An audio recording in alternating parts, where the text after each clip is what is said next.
Apakah mensim jong pi kayam bat pim la ben ibril Abaki jengkit kinang yai kya kum jing rumah basnil Aba pis ngoka jing klot bakrau kintin rupim la kren Tekin mau kindan rupaya baro jing tang ulashen Aba pis ngomar way bat don yano bangren Nada light kiktin rupi sungtu bamdon ubas ngolem Aba ummadon urki dang shlei pi ong sha ei ublei Tekin mau kindon ubana jing im la jong snam la shlei Aba piyo I jing shem la not sao thong kas la purtei Aba pet jing im ter kong la jong pi ong kan kut sha ei Imat ban ne ban rei pis ngau shu lut kai ken ka bo Tekin mau ken don mu ba ya pi u it bat ken kordo Aba pi pet ya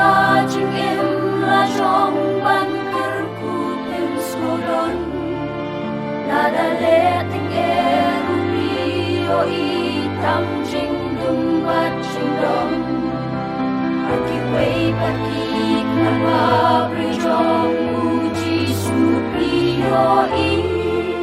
Likin mau don ruban kesiu ka don utrang jong I La long real la sha tenju kum ma pi bat mana Pagisi ka do yang kembang ban jok lut ya kitma Yehu bang yo smoken ya ban ai hor ban ya sha Ijing sempana duga jing ya ni ken ban ya Soba ai donu trong khi sha u ban stang jing im tumai When your di ken ya ki e ri ba pe ta meng na In salap ka den ki jing ka ku la ka sha u pi pa Te ha ki boni ba ki de pe in shen ki ma na Jing rai jong pi ben ta kasi kan pen ri sa me Kong mo od ya u at pai ken sha ki len ti ba ko ten Baro ki jing we don u jong pi ki jing dum ru un wen Kap sa stang kan ban ka jing ni si ha don u pas no ren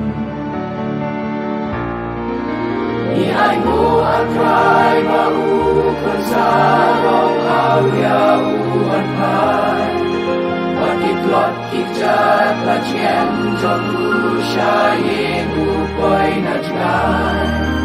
Shang pa na le kai no u om kan pet na pop pa kri Sha ik ti ju long sha nem pa sa u shen ji